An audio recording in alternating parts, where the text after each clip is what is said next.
ये है नोरियल रूबिनी, जो एक इकोनॉमिस्ट है जिनके हिसाब से world will go through a long and अगली रिसेशन, जिसमें स्टॉक प्राइसेस भी 40% तक गिर सकती है।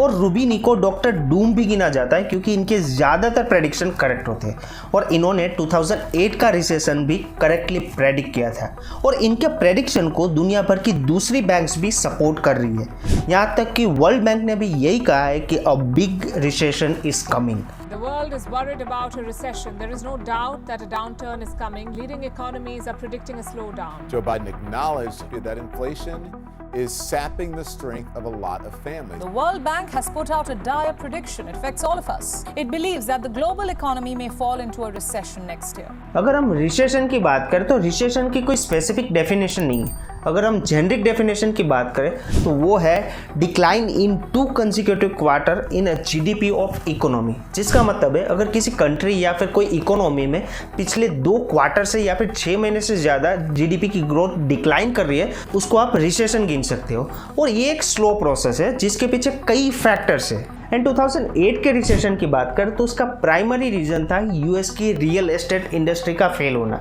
यूएस के बैंक्स ने कई कस्टमर की क्रेडिट रेटिंग चेक किए बिना उनको होम लोन इशू कर दिए थे और इनमें से ज़्यादातर कस्टमर ऐसे थे जिनकी कोई स्टेबल इनकम नहीं थी।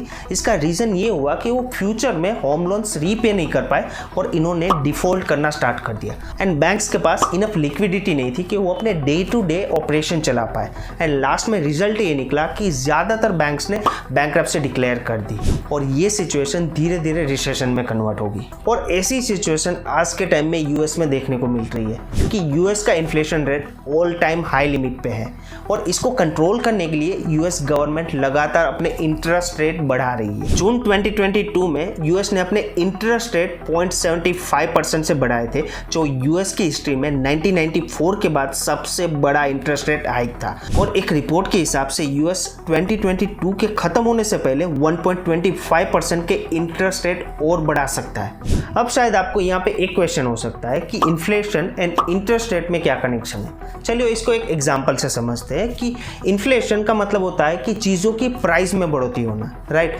जिसके कुछ रीज़न हो सकते हैं। पहला रीज़न ये हो सकता है कि प्रोडक्ट की रॉ मटेरियल कॉस्ट ही बढ़ रही है, जिससे प्रोडक्ट की एक्चुअल कॉस्ट बढ़ रही है एंड फाइनली इसकी प्राइस भी बढ़ रही है। ये केस में गवर्नमेंट का प्रोडक्ट की मैन्युफैक्चरिंग कॉस्ट या फिर उसमें ज़्यादा कंट्रोल नहीं है। और दूसरा रीज़न हो सकता है कि प्रोडक्ट की डिमांड ज़्यादा है, जिसको आप परचेसिंग पावर भी गिन सकते हैं, एंड सप्लाई लिमिटेड है, इसलिए प्रोडक्ट की प्राइसेस बढ़ने लगेगी। बट यहाँ पे फॉर्चुनेटली गवर्नमेंट कुछ एक्शन लेके इस डिमांड को कम कर सकती है। चलिए इसको एक एग्जांपल से समझते हैं। अज्यूम करते हैं कि आरबीआई अपने इंटरेस्ट रेट बढ़ा रही है, जिसका आउटकम ये निकलेगा कि लोन लेना थोड़ा एक्सपेंसिव हो जाएगा एंड कस्टमर का फोकस भी स्पेंडिंग से शिफ्ट होकर सेविंग की तरफ जाएगा क्योंकि वहाँ पे उनको इंटरेस्ट ज़्यादा मिल रहा है। और इसका आउटकम ये निकलेगा कि प्रोडक्ट्स की डिमांड कम हो जाएगी एंड डिमांड एंड सप्लाई का जो गैप है वो भी कम हो जाएगा एंड अल्टीमेटली इससे इन्फ्लेशन भी ओवरऑल कम होगा। लेकिन इन्फ्लेशन कम करने के कुछ नेगेटिव इफेक्ट भी होते हैं, जैसे कि इकोनॉमी की ग्रोथ स्लो हो जाती है। अगर लोग पैसे खर्च करना कम कर देंगे तो कंपनियों के प्रॉफिट भी कम हो जाएगी, इसलिए कंपनी अपना प्रोडक्शन भी कम कर देगी एंड एट लास्ट मार्केट में मनी सर्कुलेशन कम हो जाएगा। एंड यूएस यही चीज़ अपनी इकोनॉमी के साथ कर रहा है क्योंकि यूएस का टारगेट है कि वो अपने 9% इन्फ्लेशन को कम करके 2% पे लाने वाला है, जो एक तरीके से इम्पॉसिबल टास्क है। एंड यूएस इकोनॉमी को वर्ल्ड इकोनॉमी की पल्स माना जाता है क्योंकि ज़्यादातर कंट्रीज की ट्रेड करेंसी यूएस डॉलर ही है। अगर यूएस में किसी भी टाइप का रिसेशन या फिर स्लो डाउन आता है तो उसकी असर वर्ल्ड इकोनॉमी पे ज़रूर दिखती है। एंड इन्फ्लेशन के अलावा कुछ दूसरे रीजन्स भी है, जैसे कि कोविड पैंडेमिक। कोविड के चलते ज़्यादातर कंट्रीज सीवियर लॉकडाउन में थी, जिसकी वजह से उनकी मैन्युफैक्चरिंग कैपेसिटी हिट हुई थी। और कोविड पैंडेमिक के 1 साल बाद भी कुछ इंडस्ट्री अभी तक उनकी पोटेंशियल कैपेसिटी पे नहीं पहुंच पाई, जिसकी वजह से कंट्रीज की जीडीपी का ग्रोथ स्लो दिख रहा है। And recent Russia and Ukraine की वॉर की वजह से क्रूड ऑयल की प्राइस बहुत ज़्यादा बढ़ चुकी है। अगर हम ओपेक के क्रूड ऑयल डेटा के हिसाब से बात करें तो 2016 में जहाँ पे एक ऑयल बैरल की प्राइस 40.76 यूएसडी थी, वो 2022 में बढ़ के $105 हो चुकी है। और यूके की ज़्यादातर ऑयल एंड गैस रशिया से आती है एंड ये वॉर के चलते हो रशिया ने यूके की गैस सप्लाई को कट डाउन किया है, जिसकी एडवर्स इफेक्ट यूके की इकोनॉमी पे दिख रही है। इंडिया में आरबीआई भी इन्फ्लेशन एंड रिसेशन की सिचुएशन को देखते हुए अपने इंटरेस्ट इंटरेस्ट रेट बढ़ा रही है जिससे वो मार्केट में लिक्विडिटी को कंट्रोल कर पाए। एंड इसके अलावा यूएसए में इंडिया का एक इम्पॉर्टेंट एक्सपोर्ट पार्टनर है। अगर इन केस यूएस में रिसेशन आता है तो इंडिया के यूएस के साथ एक्सपोर्ट कम हो जाएगी, जिसका रिजल्ट ये होगा कि इंडिया के फॉरेक्स रिजर्व कम होंगे और ट्रेड डेफिसिट बढ़ जाएगा। एंड इंडियन रुपीस की वैल्यू भी लगातार कम हो रही है, जहां पे अप्रैल 2022 में 1 USD is equal to 75 Indian rupees थे, वो आज कम होके 1 USD is equal to 82 INR हो चुके हैं। जिसका एक रीज़न ये भी है कि जहाँ पे यूएस अपने इंटरेस्ट रेट बढ़ा रहा है तो इंडिया के फॉरेन इन्वेस्टर है वो अपने पैसे इंडिया में से विड्रॉ करके यूएस में इन्वेस्ट कर रहे हैं। और एक बिजनेस इनसाइडर की रिपोर्ट के हिसाब से इंडिया में फॉरेन इन्वेस्टर ने 2009 से 2021 में जितना इन्वेस्टमेंट किया था उससे ज़्यादा सिर्फ 2022 में उन्होंने विड्रॉ कर लिया है, जिसकी वजह से इंडियन रुपीज़ की वैल्यू लगातार कम हो रही है। और इसको एक तरीके से आप करेंसी कैरी ट्रेडिंग भी बोल सकते हैं। चलिए इसको एक एग्जाम्पल से समझते हैं कि अज्यूम करते हैं कि यूएस में इंटरेस्ट रेट 4% है और इंडिया में 6% है, तो यहाँ पे इन्वेस्टर के पास इस डिफरेंस से प्रॉफिट बनाने की एक अपॉर्चुनिटी है। फॉर एग्जाम्पल अगर मैं यूएस में से $10 मिलियन बोरो करता हूँ और इंडिया में इन्वेस्ट करता हूँ